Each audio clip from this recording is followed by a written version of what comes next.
Olá, seja bem-vindo ao UFSC Entrevista. O Brasil está entre os 8 países mais multilingües do mundo. Porém, a maioria dos brasileiros desconhece este fato. E para falar sobre a variedade linguística brasileira, convidamos 3 especialistas do Instituto de Investigação e Desenvolvimento em Política Linguística, o IPOL. Neste primeiro bloco, nós vamos conversar com a professora Rosângela Morello, doutora em Linguística pela Universidade Estadual de Campinas. Olá, professora, tudo bem? Muito obrigada pela presença.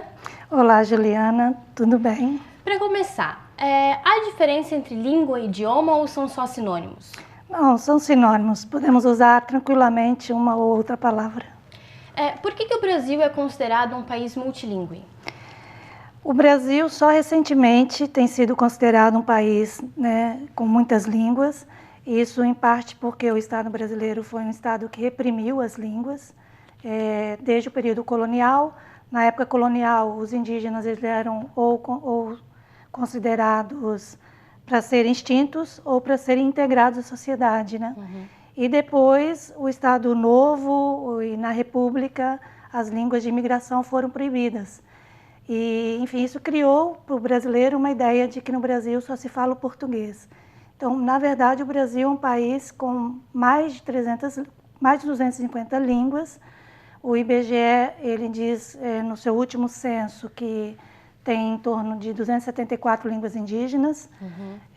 Nós temos pesquisas, de grupos de pesquisadores que mostram, por exemplo, que se falam mais de 50 línguas de imigração no Brasil, com mais de 3 gerações já no país. Uhum. Nós temos as faixas de fronteira, nas faixas de fronteira, naturalmente se falam pelo menos 2 línguas, que é a língua que são as línguas dos países que fazem fronteira, mas também muitas línguas indígenas. Então, o Brasil tem, toda a sua fronteira também é uma fronteira plurilingüe. Então, na fronteira com a Guiana Francesa, tem línguas crioulas, ali tem um crioulo de base com língua indígena, o Galibi. Uhum. Então, o Brasil, ele tem, além disso, as suas línguas que são, que nós chamamos de línguas afro-brasileiras, que derivam de um contato com as línguas africanas da época em que os africanos vieram para cá. E o Brasil também tem línguas de sinais, não? Tem as línguas de sinais, não só a língua brasileira de sinais, que já é uma língua reconhecida e cooficial para o Brasil inteiro. O Brasil, portanto, já é um país bilíngue. Uhum. Mas tem também línguas de sinais faladas por grupos indígenas, como o Urubucapó. Com base, então, nesse quadro, que é um quadro que recentemente está sendo estabelecido, Uhum. Essa diversidade linguística brasileira, ela não é assim tão conhecida.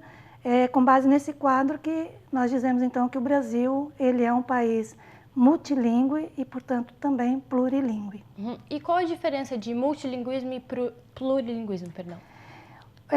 A Carta Europeia das Línguas considera que multilinguismo é o número de línguas que se tem num determinado território, né? E o plurilinguismo é o fato de que um indivíduo ele fale mais de uma língua. Então, nós podemos ter indivíduos plurilingües, onde não necessariamente tenha 2 línguas, não é? Uhum. Sobretudo se nós temos tradição de aprendizagem de línguas nas escolas, como línguas estrangeiras. No entanto, na nossa forma de definir o Brasil como um país plurilingüe, nós consideramos que o plurilinguismo ele tem a ver com uma forma como a sociedade se percebe, como que os indivíduos também compreendem a língua do outro, ou compreendem essa diversidade. Uhum. E que, portanto, para nós é muito mais importante, por exemplo, a gente estimular uma consciência plurilingüe, uma consciência individual, mas também coletiva, sobre o que é o plurilinguismo, na medida em que o plurilinguismo ele também é o fato de que muitas crianças falam outras línguas desde que aprendem a falar, que, portanto, são falantes dessas línguas. Uhum. Então, o plurilinguismo ele tem a ver com essa consciência coletiva, com uma qualificação da forma como as pessoas compreendem as várias línguas que existem no lugar. Então, Cleo Altenhoff mesmo define a necessidade de que a gente atue na direção de um trabalho em prol do plurilinguismo, muito mais do que do multilinguismo, embora o multilinguismo também seja importante. Sim. E qual é a importância dessa variedade linguística no Brasil? Muito importante. Primeiramente, se nós pensarmos que reconhecer a pluralidade linguística ou a diversidade linguística permite que as pessoas se reconheçam também nas suas línguas, percebam que ela nem sempre está falando a língua que o outro compreende, percebam que a língua que o outro fala pode estar interferindo no português e, portanto, fazendo com que ele tenha sotaques e formas de dizer que são consideradas dentro de um ideário do monolinguismo como erros, então compreender a diversidade linguística como uma questão política, como uma questão importante para a identidade dos falantes, é um fator muito importante, primeiro, para a gente garantir direitos linguísticos, garantir que populações inteiras, parcela da população brasileira e de cidadãos brasileiros que não têm o português como primeira língua, possam se reconhecer na sua língua, possam usufruir de políticas públicas nas suas línguas. Por exemplo, uma política pública muito importante na educação, ter direito ao ensino na sua língua, aprender a ler, a escrever, produzir conhecimento.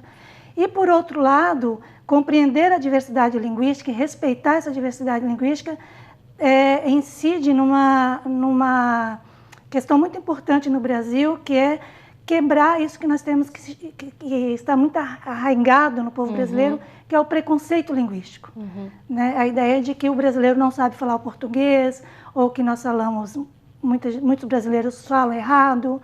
Enfim, é uma forma também de combater esse preconceito linguístico, respeitando a língua do outro, respeitando o modo como ele fala, No livro do Iron Rodrigues, Línguas Indígenas, 500 anos de descobertas e perdas, ele diz que na época do descobrimento havia cerca de 1.078 línguas indígenas. Você comentou que hoje são mais ou menos 274. Mas tem como proteger essas línguas, não é mesmo?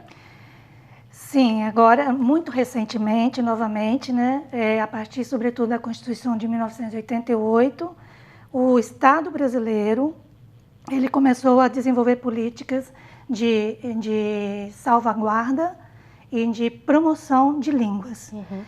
A Constituição reconheceu o direito das línguas e das culturas aos indígenas, as suas línguas e suas culturas próprias, mas não disse nada a respeito das demais línguas brasileiras.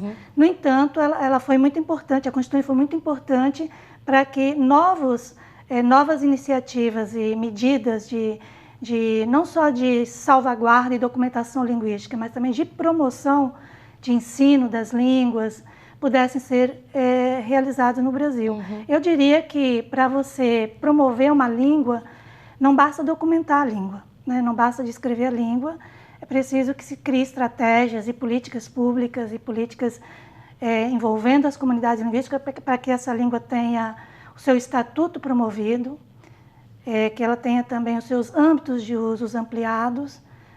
Âmbitos de uso é que ela possa ser usada nas casas, mas também na escola, em outros espaços públicos, na mídia, na música. E hoje, nas tecnologias da comunicação e da informação, que é nesse movimento que abre as línguas, que coloca as línguas no mundo, que se garante que uma língua seja promovida e protegida. Sim. Nós vamos falar mais sobre essa proteção das línguas no próximo bloco. Não saia daí!